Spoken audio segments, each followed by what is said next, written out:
সালাম আলাইকুম। আজকের এই ভিডিওটা একটু ভিন্ন ঘরানার ভিডিও। যদি ভালো লাগে ভিডিওটা সবাই শেয়ার করবেন।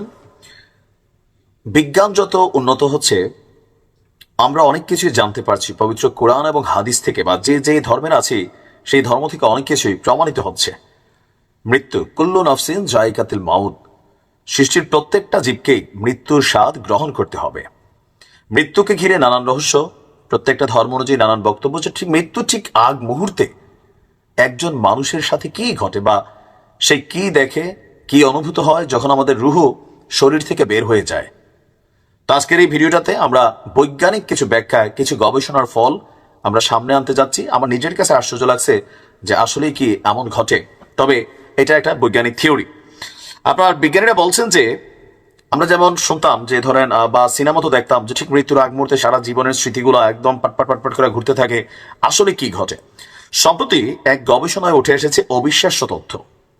ইউনিভার্সিটি অব লুইসভিলের একদল বিজ্ঞানী প্রথমবারের মতন মৃত্যুর সময় মানুষের মস্তিষ্কের যে কার্যকলাপ সেটাকে রেকর্ড করতে সক্ষম হয়েছেন।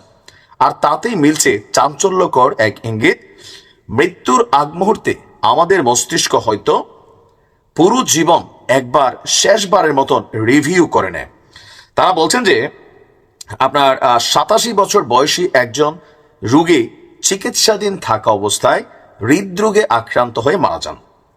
তার মৃত্যুর ঠিক আগ মুহূর্তে হৃদযন্ত্রের স্পন্দন বন্ধ হওয়ার আগে এবং পরে 30 সেকেন্ড, মানে যখন তার হৃদযন্ত্র হার্টবিট বন্ধ ছিল আগের 30 সেকেন্ড, পরের 30 সেকেন্ড, টোটাল 1 মিনিটে আমাদের যে ব্রেইনের ফাংশন সেটাকে পর্যালোচনা করেছে ইলেকট্রোএনসেফালোগ্রাফি একটা যন্ত্র যুক্ত করে। এই সময় টোটালি 900 সেকেন্ড মস্তিষ্কের তরঙ্গের দৈর্ঘ্য ধারণ করা হয়েছে।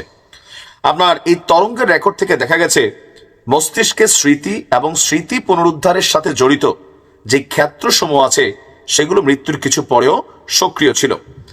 বিজ্ঞানী যিনি আছেন যুক্তরাষ্ট্রের কেন্টাকি ইউনিভার্সিটির স্নায়ু বিজ্ঞানী আজমল জেম্মার, তিনি বলছেন আমাদের মস্তিষ্ক মৃত্যুর ঠিক আগে জীবনের গুরুত্বপূর্ণ ঘটনাগুলো শেষবারের মতন স্মরণ করতে পারে, যা মৃত্যুর কাছাকাছি যাওয়া অনেক ব্যক্তির অভিজ্ঞতায় দেখা গেছে।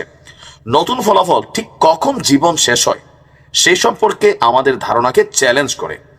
বিজ্ঞানীদের তথ্য মতে মস্তিষ্ক জৈবিকভাবে মৃত্যুর জন্য নিজে থেকে প্রোগ্রাম করে, হয়তো মৃত্যুর সময় হুট করে বন্ধ না হয়ে ধীরে ধীরে শারীরিক, বৃত্তীয় এবং স্নায়বিক একটি পরিবর্তন উপস্থাপন করে। সম্ভবত মৃত্যুর আগে শেষ সেকেন্ডে জীবনের একটি ভাষ্য রিপ্লে দেখা যায় মানুষ তার নিজের মস্তিষ্কে। বিজ্ঞানীরা যদি এখনো নিশ্চিত নন যে কিভাবে এবং কেন এই যে মস্তিষ্কের রিপিটেশন ঘটে, সেটা আসলে কেন ঘটে, এটা কি কোনো নিছক নিউরোলজিক্যাল রেসপন্স নাকি এর পিছনে লুকিয়ে আছে আরো অন্য কোনো রহস্য। তার মানে আমাদের ইসলাম ধর্ম অনুযায়ী যে আমাদের দুই কাঁধে দুইজন ফেরেশতা আছেন যারা সকল কিছু রেকর্ড করেন। আজকের দিনে প্রযুক্তি যখন আসছে, আমরা চাইলে একটা সিসিটিভি ক্যামেরার মাধ্যমে, ফোনের ক্যামেরা রেকর্ডের মাধ্যমে, দেখেন 50 বছর 100 বছর আগের একটা সিনেমা এখন আমরা দেখতে পাচ্ছি যে তৎকালীন সময় একজন মানুষ কেমন ছিলেন। আমার আপনারই 5 বছর আগের ভিডিও, 5 বছর পরের সবকিছু রেকর্ডেড যখন থাকে, তো আমাদের মস্তিষ্ক সবকিছু ক্যাপচার করে রাখে। বলা হয়ে থাকে মানুষের ব্রেইন একটা সুপার কম্পিউটার থেকেও পাওয়ারফুল। স্মৃতি,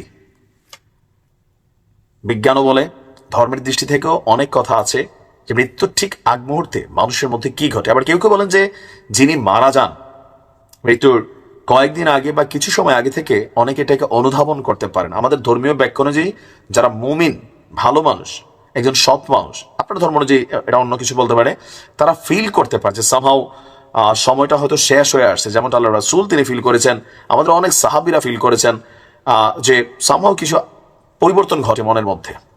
আর যারা আমরা পাপি আছি তারা হয়তো ভাবি যে কাল কুইটা অন্যের জমি দখল করবো, ওইখানে লুট করবো, এখানে টেন্ডারবাজি করবো, এর ক্ষতি করবো, এই আশায় আমরা ঘুমাই, কিন্তু এটাই শেষ ঘুম হয়ে যায়। আল্লাহ সবাইকে হেফাজত করুক, হেদায়েত করুক। আসসালামু আলাইকুম।